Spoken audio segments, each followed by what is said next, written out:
റബ്ബറിന്റെ താങ്ങുവില 180 രൂപയായി വർദ്ധിപ്പിച്ചിരിക്കുന്നു.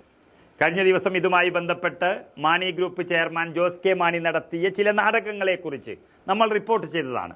ഇടതുപക്ഷത്തോടൊപ്പം ചേർന്ന് 3 വർഷം കഴിഞ്ഞുവെങ്കിലും റബ്ബർ കർഷകർക്ക് വേണ്ടി ഒന്നും ചെയ്യാത്ത പിണറായി സർക്കാരും ജോസ് കെ മാണിയും ലോക്സഭാ തെരഞ്ഞെടുപ്പ് അടുത്തെത്തിക്കഴിഞ്ഞപ്പോൾ നടത്തിയ ഒരു കണ്ണിൽ പൊടിയിടൽ പരിപാടിയാണ് ഇത് എന്ന് കോട്ടയം ചർച്ച ചെയ്യുകയാണ്. റബ്ബർ കർഷകരും മതമേല അധ്യക്ഷന്മാരും ചോദിക്കുന്നത് തന്നെ 300 രൂപ താങ്ങുവിലയാണ്. അപ്പോഴാണ് വർഷങ്ങൾക്ക് ശേഷം ഒരു 10 രൂപ കൂട്ടി 180 രൂപയാക്കി സർക്കാർ തീരുമാനിച്ചിരിക്കുന്നത്. റബ്ബറിന്റെ താങ്ങുവിലയിൽ 10 രൂപ കൂട്ടിയത് ഒരനക്കവും കർഷകരുടെ ഇടയിൽ ഉണ്ടാക്കിയിട്ടില്ല. എന്നാൽ ലോക്സഭാ തെരഞ്ഞെടുപ്പിന് ജനങ്ങളെ കാണാൻ പോകുമ്പോൾ പറയാൻ വേണ്ടി ഒരു 10 രൂപ വർദ്ധിപ്പിച്ചു എന്നാണ് റബ്ബർ കർഷകർ അഭിപ്രായപ്പെടുന്നത്. ഇത് ജോസ് കെ മാണിയും പിണറായി വിജയനും കൂടി റബ്ബർ കർഷകരെ അപമാനിച്ചതാണെന്ന് ചർച്ചയായി കഴിഞ്ഞു. താങ്ങുവില വർദ്ധിപ്പിക്കാൻ കേന്ദ്ര സർക്കാരിന്റെ സഹായം അഭ്യർത്ഥിച്ചെങ്കിലും പിന്തുണ കിട്ടിയില്ല എന്നും, എങ്കിലും വലിയ റിസ്ക് എടുത്ത് ഈ സാമ്പത്തിക പ്രതിസന്ധി കാലത്തും താങ്ങുവില 180 രൂപയായി വർദ്ധിപ്പിക്കുകയാണെന്ന് ഒരു ഔദാര്യം പോലെയാണ് ധനമന്ത്രി പറഞ്ഞത്. എന്നാൽ 10 രൂപ കൂട്ടിയത് കൊണ്ട് എന്ത് കാര്യമെന്ന് കോട്ടയത്തെ പല നേതാക്കളും ചോദിച്ചു കഴിഞ്ഞു.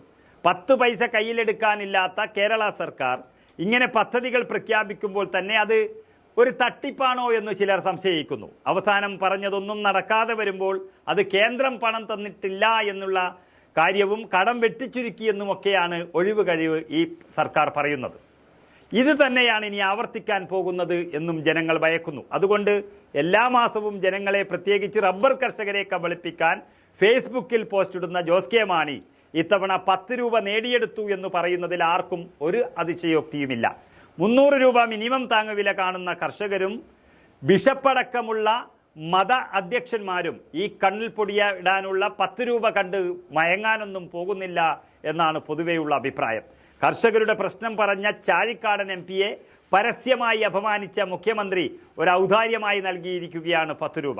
ഏതായാലും കൊടുക്കാൻ കയ്യിൽ പണമില്ലെങ്കിലും ജോസ് കെ മാണിക്ക് വേണ്ടി റബ്ബറിന് 10 രൂപ കൂട്ടിയിരിക്കുന്നു. ഗുണത്തേക്കാളേറെ ദോഷം ചെയ്യുമോ എന്ന ഭയവും അടക്കം പറച്ചിലും കേരള കോൺഗ്രസുകാർക്കിടയിൽ വ്യാപകമാണ്.